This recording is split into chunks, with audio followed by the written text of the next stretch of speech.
الحمد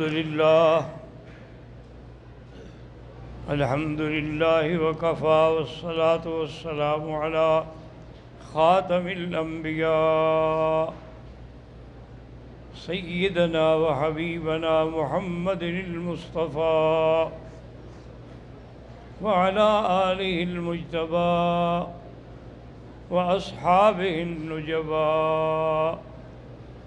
اللهم صل على سيدنا محمد النبي الأمي الهاشمي وعلى آله وأصحابه نجوم الهدى.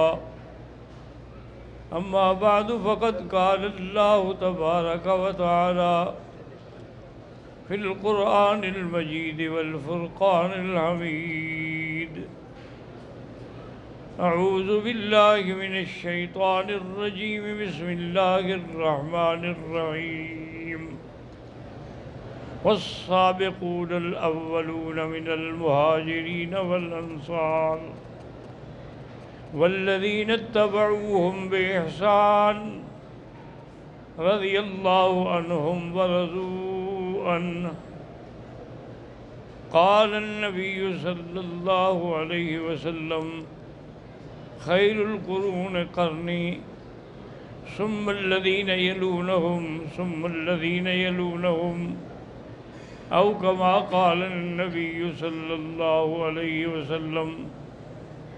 صدق الله العلي العظيم وصدق رسوله النبي الكريم، ونحن على ذلك لمن الشاهدين ومن الشاکرین والحمد للہ رب العالمین. برادران اسلام، الحمدللہ اللہ تبارک و تعالیٰ کی توفیق سے دروس حرم میں عظمت صحابہ کا ذکر ہو رہا ہے، اور جو آیت میں نے تلاوت کی ہے اس کے بارے میں حضرت شاہ ولی اللہ محدث دہلوی نے لکھا ہے کہ اس آیت میں اللہ نے 3 قسمیں بیان کی ہیں. ایک قسم جو ہے وہ تو مہاجرین ہیں، دوسری قسم جو ہے وہ انصار ہیں، اور تیسری قسم جو ہے جو ان کے پیروکار ہیں. تو اس لیے حضرت شاہ ولی اللہ رحمۃ اللہ علیہ نے بڑی لطیف بات کی ہے. انہوں نے کہا کہ اب ہم نہ تو مہاجرین میں شامل ہو سکتے ہیں، وہ وقت ہی گزر گیا، اور نہ ہم انصار میں شامل ہو سکتے ہیں. اب ہمارے پاس تو صرف یہ ہے کہ ہم ان کے صحیح معنوں میں متبع اور صحیح معنوں میں پیروکار بن جائیں، پھر تو اللہ راضی ہو جائیں گے. اور اگر ہم ان سے راضی نہ ہوئے، ہمارے دل میں ان کے لیے بغض ہوا، تو پھر اس آیت اور اس علامت سے معلوم ہو گئے کہ رضی اللہ عنہم ورضوا عنہ، اللہ تو ان سے راضی ہوگا جو ان کے پیروکار الذین اتبعوہم، اور صرف نتبعوہم نہیں، نتبعوہم بإحسان، اخلاص کے ساتھ صحابہ کی پیروی کریں. اور آج کے درس میں سیدنا علی رضی اللہ تعالی عنہ کے بارے میں معروضات پیش کروں گا. پوری توجہ سے سنا کریں، کیونکہ آج کل بڑا مشکل مسئلہ یہ ہو گیا ہے کہ لوگ دنیاوی قصے، کہانیاں اور خبریں اور جناب ٹی وی پہ بیانات وہ تو بڑے توجہ سے سنتے ہیں، لیکن جو دین کی بات ہے اس میں اتنی توجہ نہیں ہوتی. تو سیدنا علی رضی اللہ تعالی عنہ، آپ کا نام علی ہے،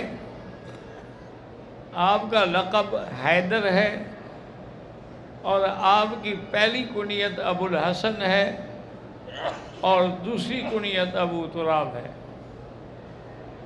آپ کے والد کا نام جو ہے وہ عبد العزیٰ یا عبد مناف، جو ابو طالب کے نام سے مشہور ہیں. یہ حضور صلی اللہ علیہ وسلم کے حقیقی چچا ہیں۔ ابو طالب جو ہیں یہ عبداللہ کے بھائی ہیں، حضور کے والد کے بھائی ہیں۔ تو ایک لحاظ سے حضرت علی رضی اللہ تعالیٰ عنہ یعنی حضور کے چچا زاد بھی بھائی بھی ہو گئے، اور حضرت علی رضی اللہ تعالیٰ عنہ کی والدہ جو ہے ان کا نام فاطمہ بنت اسد ہے۔ تو یہ حضرت علی نجیب الطرفین ہیں، یعنی دونوں طرف سے آپ ماں باپ کی طرف سے ہاشمی ہیں۔ اور فاطمہ بنت اسد یہ وہ خوش نصیب خاتون ہیں کہ جب یہ فوت ہوئی تو سرکار دو عالم نے اپنا قمیص مبارک دیا کہ تو کفن کے طور پہ پہنایا جائے، اور اس کے زمین پر رکھنے سے پہلے حضور نے کہا کہ ٹھہر جاؤ، اس کی قبر میں پہلے میں اتروں گا۔ حضور صلی اللہ علیہ وسلم اس کی قبر میں اترے اور قبر میں لیٹ گئے، کافی دیر تک لیٹے رہے اور کچھ پڑھتے رہے، اور اس کے بعد پھر حضور باہر آئے تو پھر بیوی صاحبہ کو رکھا گیا، دفن کیا گیا، حضور نے جنازہ بھی پڑھایا۔ تو صحابہ نے پوچھا کہ یا رسول اللہ صلی اللہ علیہ وسلم آج تک آپ نے کسی خاتون کے لیے ایسا نہیں کیا کہ اپنا کرتا بھی دیں، قمیض بھی دیں، پھر اس کی جگہ قبر میں بھی لیٹے۔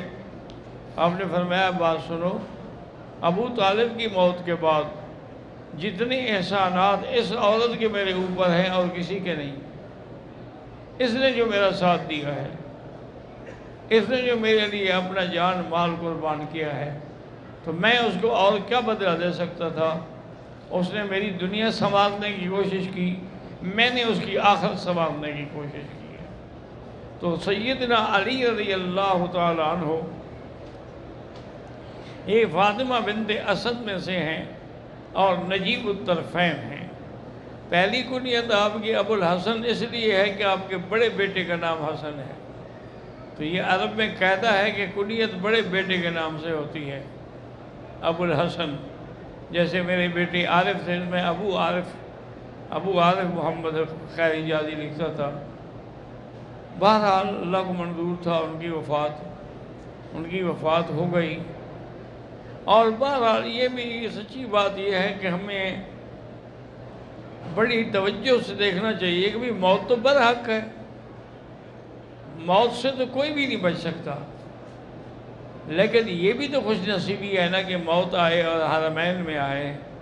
جیسے میرے والد صاحب بھی جنت المعلیٰ میں دفن ہیں، میری والدہ محترمہ بھی جنت المعلیٰ میں دفن ہے، اور میرا بیٹا عارف بھی جنت المعلیٰ میں دفن ہے، اس کی بیوی بھی جنت المعلیٰ میں دفن ہے، میری ہمشیرہ بھی جنت المعلیٰ میں دفن ہے، یعنی ہمارا سارا خاندان جو ہے وہ جنت المعلیٰ میں ہے۔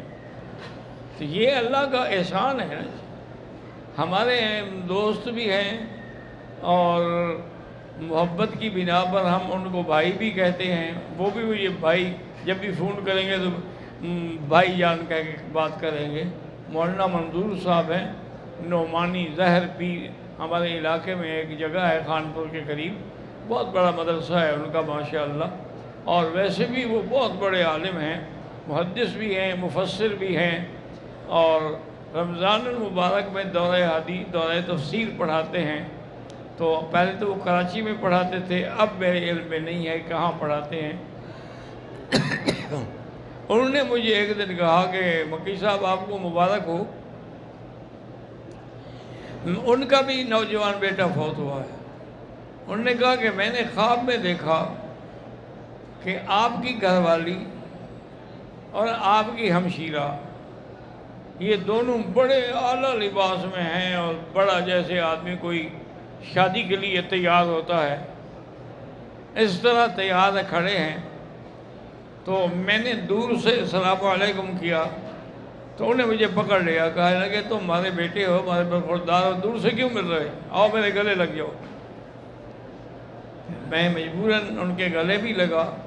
تو انہوں نے کہا کہ اب میرے بیٹے کا نام لے کر کہ آج اس کی شادی ہے، ہم اس کی شادی پہ شرکت کرنے کے لیے جا رہے ہیں۔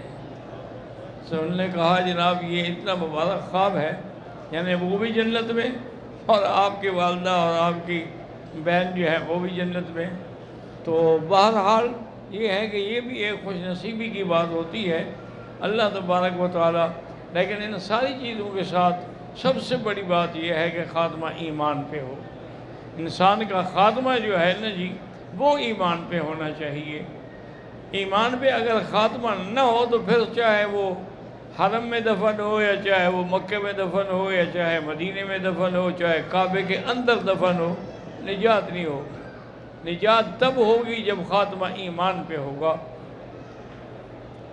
کیونکہ اگر اس کے ایمان میں، عقیدے میں کوئی فرق ہے، کمزوری ہے، تو پھر اللہ تبارک و تعالی نے کہہ دیا ہے کہ جس آدمی نے جنت کا حصول لینا ہے تو سب سے بڑی بات یہ ہے کہ ان کا عقیدہ صحیح ہونا چاہیے۔ تو حضرت علی رضی اللہ تعالی عنہ، ان کا سب سے پہلی قربانی کا وقت جو ہے وہ ہجرت کی رات ہے۔ ہجرت کی رات حضور پاک نے حضرت علی کو فرمایا کہ میرے پاس کفار کی امانتیں ہیں۔ اب یہ دیکھو کہ وہ بدبخت نبی نہیں مانتے لیکن امین مانتے ہیں، صادق الوعد بھی مانتے ہیں، اس لیے تو اپنی امانتیں رکھتے ہیں۔ اور پھر میرے پاس ان کی امانتیں ہیں اور سب پر سب کا نام لکھا ہوا ہے، تو لہٰذا تم رات بستر پہ سو جاؤ اور وہ مجھے قتل کرنے کے لیے آج رات حملہ کریں گے۔ آپ میری چادر لے کے سو جائیں تاکہ اگر وہ دیکھیں تو انہیں احساس ہو کہ میں سو رہا ہوں، اور اتنے میں مجھے موقع ملے گا تو ہم نکل جائیں گے۔ حضرت علی نے کہا کہ یا رسول اللہ میں تو چاہتا تھا میں آپ کے ساتھ رہوں، لیکن اگر آپ کا یہ حکم ہے تو بہرحال اس رات بستر پہ سونا جو ہے وہ بھی موت کی انتظار ہے۔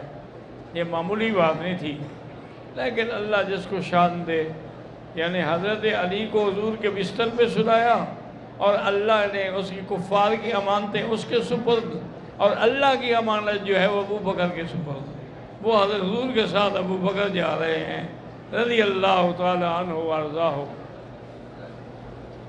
اب یہ ہے کہ حضرت علی رضی اللہ تعالی عنہ صبح جب ان کی آنکھیں کھلی اور انہوں نے دیکھا کہ بھئی یہ تو حضرت علی سو رہے ہیں، انہوں نے پوچھا کہ علی این رسول اللہ؟ انہوں نے کہا مجھے کیا پتہ ہے کہ اب وہ کہاں ہوں گے، یعنی بات بھی صحیح کی کہ اب وہ کہاں ہوں گے، کیونکہ کہاں پہنچ گئے ہوں گے اللہ عالم۔ تو حضرت علی نے سب کو ان کی امانتیں دیں، ایک ایک چیز سپرد کی، اور اس کے بعد پھر آپ ہجرت کر کے مدینہ شریف چلے گئے۔ ایک یہ ہجرت کی رات تھی، اور دوسرا یوم مواخات۔ مواخات کہتے ہیں کہ حضور نے سب کو بھائی بھائی بنایا، ایک مہاجر ایک انصاری، ایک مہاجر ایک انصاری۔ اور انصار کہتے ہیں مدینے والوں کو، مہاجر وہ تھے جو مکے سے ہجرت کر کے گئے تھے۔ اب مہاجرین کا تو کوئی ٹھکانہ نہیں تھا، کوئی گھر نہیں تھا، کوئی جگہ نہیں تھی، تو حضور نے اس کا یہ بڑا مبارک حال سوچا کہ ان کے درمیان میں مواخات قائم کر دی، یعنی ایک انصاری ایک مہاجر۔ اور انصار نے بھی ایسی قربانی دی کہ اپنا گھر جو تھا انہوں نے کہا میرا بھائی دیکھو اللہ کے نبی نے ہمارا بھائی بنایا ہے، یہ اب آدھا گھر میرا ہے آدھا تمہارا ہے، یہ آدھا باغ میرا ہے آدھا باغ تمہارا ہے، اور یہ بھی دیکھو کہ میری 4 بیویاں ہیں، ان میں جو تمہیں پسند ہو میں اس کو طلاق دے دیتا ہوں، تم شادی کر لو۔ حضور نے تمہیں میرا بھائی بنایا تو باقی اس سے بڑا رشتہ کون سا ہو سکتا ہے۔ حضرت علی رضی اللہ تعالیٰ عنہ حضور کی خدمت میں آئے تو بڑے پریشان، بڑے اداس۔ حضور نے فرمایا کیا بات ہے؟ انہوں نے کہا حضور آپ نے سب کو بھائی بنایا، میرا تو کوئی بھی بھائی نہیں بنایا۔ آپ نے کہا مات اللہ، تو کیا اس بات پہ راضی نہیں ہو کہ میں تیرا بھائی اور تم میرے بھائی ہو؟ تو حضور صلی اللہ علیہ وسلم انہوں نے کہا میں ان کو تو مہاجر و انصار کو، تم میرے لیے میرے بھائی ہو۔ تو یہ مقام بھی حضرت علی رضی اللہ تعالیٰ عنہ کو ملا ہے۔ اللہ تبارک و تعالیٰ نے اس کو حضور صلی اللہ علیہ وسلم کی اخوت سے نواز دیا۔ اور اسی طرح یاد رکھیں کہ حضور صلی اللہ علیہ وسلم کی بیٹی جو ہے سیدہ فاطمہ الزہرا رضی اللہ تعالی عنہ، یہ حضور کی چھوٹی بیٹی ہے، لیکن سب سے زیادہ اللہ نے عزت اور عظمت ان کو دی ہے، ورنہ حضور کی 4 بیٹیاں ہیں، بی بی زینب ہے، رقیہ ہے، ام کلثوم ہے اور فاطمہ ہے۔ حضور کی 4 بیٹیاں، اور چاروں بیٹیاں جو ہیں وہ سیدہ خدیجہ الکبریٰ کے بطن سے ہیں، یعنی سب کی ماں جو ہے وہ سیدہ خدیجہ ہے۔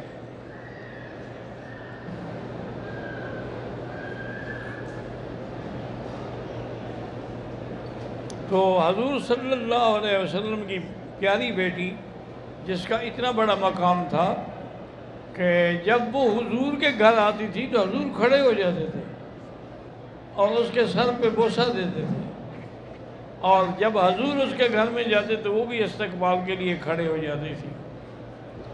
تو اسی سے علماء اور محدثین نے مسئلہ نکالا ہے کہ بھئی کسی کے لیے کھڑا ہونا مناسب نہیں ہے، اس میں کراہت ہے، لیکن اس آدمی کے لیے کہ جس کے اندر کوئی تکبر پیدا نہ ہو کھڑے ہونے سے، اور کوئی کھڑا ہو تو خوش ہو جائے، نہ خوش ہو ناراض ہو جائے، اس کے لیے کھڑا ہونا کوئی منع نہیں ہے، ورنہ تو حضور بی بی فاطمہ کو منع کر دیتے اور خود بھی آپ کھڑے نہ ہوتے۔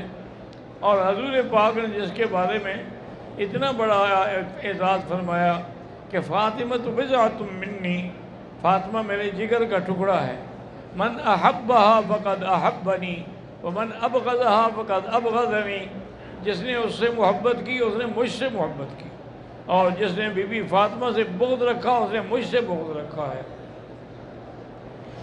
حضرت علی رضی اللہ تعالیٰ عنہ نے پیغام دیا رشتے کے لیے، حالانکہ پہلے کئی پیغام آ چکے تھے، لیکن حضور نے کسی پیغام پر آپ نے اقرار نہیں کیا، لیکن جب حضرت علی کا پیغام آیا تو آپ نے قبول فرما لیا، اور آپ نے فرمایا کہ ما تزوجت من نسائی ولا بناتی الا بوحی، میں نے اپنی بیٹیوں کی یا اپنی بیویوں کی شادی نہیں کی جب تک کہ مجھے اللہ کا حکم نہیں ہوا، اللہ نے حکم دیا تو پھر میں نے وہ شادی کی۔ اس کا مطلب یہ ہے کہ حضرت علی کا رشتہ جو ہے یہ بھی اللہ کے حکم سے ہو رہا ہے۔ حضور نے فرمایا علی تمہارے پاس اس وقت کیا ہے بی بی فاطمہ کو حق المہر دینے کے لیے؟ اس نے کہا حضور میرے پاس ایک گھوڑا ہے اور ایک زرہ ہے پہننے کے لیے، اور میں گھوڑا تو اپنے پاس رکھو، جہاد پہ جانا پڑتا ہے، لیکن زرہ جو ہے وہ بیچ دو اور اس کے جتنے پیسے ملے وہ بی بی فاطمہ کو حق المہر میں دے دو۔ تو آپ نے کہا ٹھیک ہے، آپ وہ زرہ لے کے چل پڑے اور آپ نے اس کا اعلان کیا، بولی لگائی 480 درہم۔ تو آپ کی پشت پہ حضرت عثمان نے ہاتھ رکھا اور کہا کہ حضرت علی مجھے یہ بولی قبول ہے، یہ 480 درہم لے لو اور زرہ مجھے دے دو۔ انہوں نے زرہ لے لی، زرہ لے کے پیسے لے کے خوش خوش حضرت علی جا رہے ہیں، انہوں نے پھر بلایا کہ علی ٹھہر جاؤ، یہ جو ہے پیسے یہ میری طرف سے بی بی فاطمہ کی مہر میں ہیں، تو یہ ان کو دے دینا۔ تو آپ کا مقصد ہے کہ زرہ بھی واپس آ گئی اور پیسے بھی واپس آ گئے۔ تو اس طرح حضرت علی رضی اللہ تعالیٰ عنہ کا نکاح ہوا۔ اور یہ بھی یاد رکھ لیں کہ حضور نے خود نکاح پڑھایا ہے، اور پتہ ہے گواہ کون ہے؟ حضرت ابو بکر اور حضرت عمر۔ اب رافضی خود سوچیں کہ اگر نعوذ باللہ حضرت ابو بکر اور عمر کے ایمان پہ بحث کریں گے تو پھر علی کا نکاح کہاں جائے گا؟ اس کے نکاح کے گواہ تو ایماندار ہونے چاہیے نا، تو وہ اگر ایماندار نہیں مانتے ہیں تو پھر اس کا معنی یہ ہے کہ وہ نکاح ہی نہ ہوا۔ تو اس لیے بڑا سوچ سمجھ کے قدم اٹھایا کریں، یہ اللہ کی تقسیم ہے، کسی سے حضور نے بیٹیاں لی ہیں اور کسی کو دی ہیں۔ حضور نے حضرت ابو بکر سے بیٹی لی اور حضرت عمر سے بھی بیٹی لی، آج وہ دونوں بھی آپ کے ساتھ روضے میں آرام فرما ہیں، اور حضرت علی کو بھی اپنی بیٹی دی، وہ بھی جنت کا حقدار ہے۔ اسی لیے حضور صلی اللہ علیہ وسلم ایک دن حضرت علی کے گھر میں تشریف لائے تو دیکھا کہ بی بی فاطمہ اداس بیٹھی ہیں، اور پوچھا آئین ابن ام کے، وہ علی کہاں ہے؟ انہوں نے کہا حضور پتہ نہیں آج ناراض ہو کے باہر چلے گئے ہیں۔ تو حضور صلی اللہ علیہ وسلم اسے ڈھونڈتے ڈھونڈتے آئے تو دیکھا کہ مسجد میں مٹی پہ سو رہے ہیں اور مٹی کا ہی سرہانہ بنایا ہوا ہے، سارے بدن پہ مٹی ہے۔ تو آپ نے مٹی بھی جھاڑی اور کہا کم یا ابو تراب، کم یا ابو تراب، مٹی کے باپ اٹھو۔ تو حضرت علی رضی اللہ تعالیٰ عنہ کی یہ کنیت جو ہے، اس لیے حضرت علی فرماتے تھے کنیت تو میری ابو الحسن تھی، لیکن جو حضور نے میری کنیت رکھی ہے ابو تراب، اس جیسی کنیت پھر مجھے اور کہیں سے نہیں ملے گی، لہذا آج کے بعد جو مجھے ابو تراب کہے گا میں خوش ہوتا ہوں۔ حضرت علی رضی اللہ تعالیٰ عنہ کو یہ عظمت بھی ملی ہے۔ اسی طرح آپ دیکھیں کہ جنگ احد میں، جنگ احد کے موقع پر یہ حضرت علی کی شان ہے۔ فرماتے ہیں کہ شیطان نے آواز دلائی کہ مات محمد، محمد مصطفیٰ صلی اللہ علیہ وسلم فوت ہو گئے، تو کہتا ہے صحابہ بالکل ہکا بکا رہ گئے، اور میں اسی جوش میں، میرے سامنے کافروں کا ایک بڑا جتھا تھا، تو بس میں تلوار چلاتا گیا اور کافر فی النار ہوتے گئے، اور میں پورا کراس کر گیا، پھر واپس کراس کر کے آیا۔ اور اس کے بعد یہ ہے کہ میں نے دیکھا کہ حضور صلی اللہ علیہ وسلم موجود تو ہیں لیکن آپ زخمی ہیں۔ تو حضور صلی اللہ علیہ وسلم کو زخموں کو پانی حضرت علی نے دیا، پانی پلایا، دھویا، اور اس پر راکھ جلا کر، اس کی چٹائی جلا کر راکھ بنا کے وہ بی بی فاطمہ نے آپ کے زخموں پہ رکھی ہے۔ اور اسی اثناء میں ابو سفیان نے اعلان کیا حل فیکم محمد، محمد مصطفیٰ ہیں یا شہید ہو گئے؟ حضور نے فرمایا جواب نہ دو، کوئی جواب نہیں دیا۔ انہوں نے کہا حل فیکم ابو بکر، ابو بکر ہیں؟ اب میں کوئی جواب نہ دو۔ حل فیکم عمر، عمر ہیں؟ کوئی جواب نہ دو۔ اب وہ خوش ہو گیا ابو سفیان کہ تینوں کا جواب نہیں آ رہا، تو اس نے کہا اعلو حبل، آج ہمارا خدا حبل جو ہے اس کا نام بلند ہو گیا، اور لن العزا ولا عزا لکم۔ لیکن اب حضرت عمر سے صبر نہ ہو سکا، اور حضرت عمر کا جہیر الصوت، بڑے بلند آواز سے جب اس نے کہا اعلو حبل، تو حضرت عمر کھڑے ہوئے اور کہا کہ اللہ اعز و اجل۔ تو اس نے کہا لن العزا ولا عزا لکم۔ حضرت عمر نے جواب میں دیا لنا مولانا ولا مولا لکم۔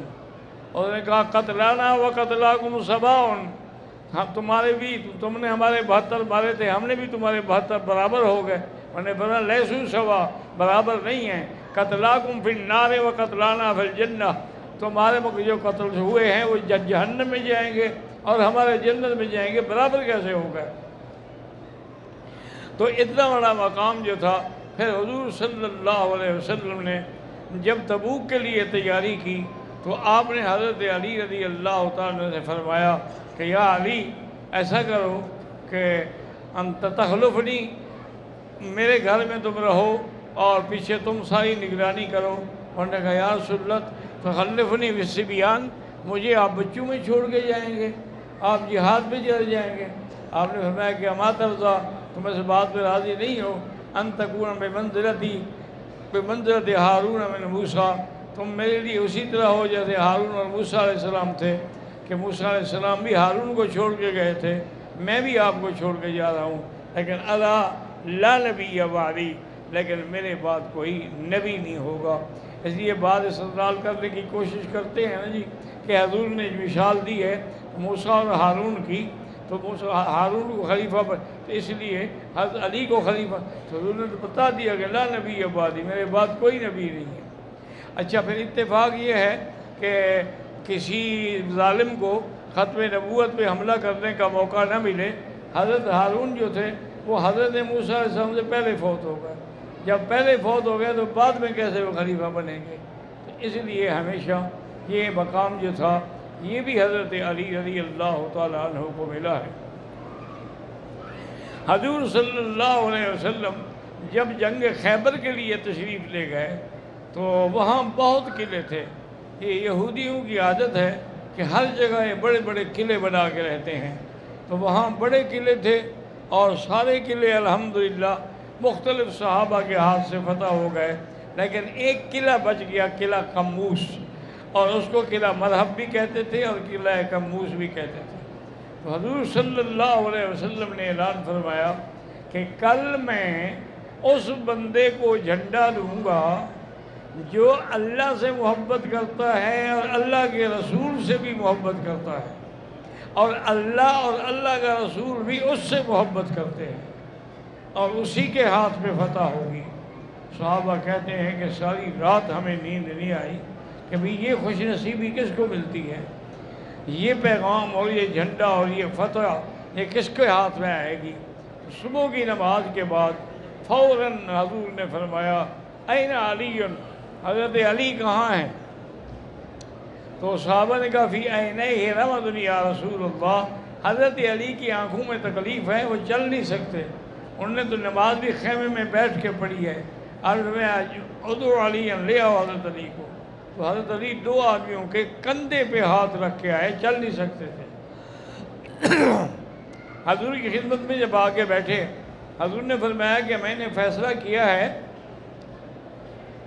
کہ جھنڈا تمہیں دوں گا، اور نے کہا سمعا و طاعۃ یا رسول اللہ، میری جان قربان، لیکن مجھے تو زمین ہی نظر نہیں آتی، تو میں کیسے جنگ کروں گا، اور میں قریب ہو جاؤ۔ وہ قریب ہوا، حضور صلی اللہ علیہ وسلم نے اپنا لعاب دہن مبارک اس کی آنکھوں پہ لگایا اور کہا اللہم اشفہ اللہم اشفہ۔ یہاں سے ثابت ہو گیا کہ شفا دینے والی اللہ کی ذات ہے۔ ہاتھ محمد مصطفیٰ کا تھا، لعاب محمد مصطفیٰ کا تھا، لیکن شفا اللہ تبارک و تعالیٰ دیتے ہیں۔ اور اسی طرح جو حضرت علی کو مشکل کشا سمجھتے ہیں، وہ اپنی مشکل دور نہیں کر سکے تو ہماری مشکل کیسے حل کریں گے؟ حضور پاک کے ہاتھ لگانے سے اور لعاب لگانے سے حضرت علی فرماتے ہیں کہ میری آنکھوں میں ایسی ٹھنڈک ہو گئی اور میری نظر اتنی تیز ہو گئی کہ جو چیزیں پہلے مجھے دور سے نظر نہیں آتی تھی وہ بھی نظر آنے لگ گئیں، اور اس کے بعد پھر مجھے کبھی آنکھوں میں تکلیف نہیں ہوئی، کیونکہ حضور صلی اللہ علیہ وسلم کا ہاتھ لگ گیا تھا۔ حضرت علی تیار ہو کے آئے اور ادھر تیار ہو کے مرحب آیا، جس کا قلعہ تھا، قلعہ کاموس بھی تھا، قلعہ مرحب بھی تھا، اور اس نے آگے بڑی تعلی سے اعلان کیا کہ میں مرحب ہوں اور میں اس قلعے کا مالک بھی ہوں اور میں اس قلعے کا شیر بھی ہوں، کوئی میرا مقابلہ نہیں کر سکتا۔ حضرت علی نے فرمایا کہ سمتنی امی حیدرہ، کہ میری ماں نے بھی میرا نام حیدر رکھا تھا۔ اب جب مقابلہ ہوا، یعنی آپ حیران ہوں گے کہ وہ سر سے لے کر پاؤں تک لوہے کے، اس میں زرے میں ملبوس تھا، اس کے سر پر بھی لوہے کا خود تھا، لیکن حضرت علی نے جو تلوار ماری وہ خود بھی کٹ گئی اور کافر کا سر بھی کٹ گیا، کافر وہی فی النار ہو گیا۔ تو حضرت علی رضی اللہ تعالیٰ عنہ نے وہ دروازہ قلعہ کاموس کا جو 40 آدمیوں سے نہیں کھل رہا تھا، اکیلے آ کے کھول دیا اور نعرہ تکبیر بلند کیا۔ حضور اپنے خیمے میں سن رہے ہیں، اور آپ نے فرمایا میں تو کہا تھا کہ اسی کے ہاتھ پہ فتح ہوگی، تو الحمدللہ اللہ نے اس کے ہاتھ پہ فتح عطا فرمائی ہے۔ تو یہ ساری عظمت، یہ ساری شان حضرت علی رضی اللہ تعالیٰ عنہ کو جو ملی ہے، اس میں کوئی شک نہیں ہے کہ نسبت ہے حضور صلی اللہ علیہ وسلم کی۔ دعا کریں کہ اللہ ہمیں صحابہ کی اتباع کرنے کی توفیق عطا فرمائے۔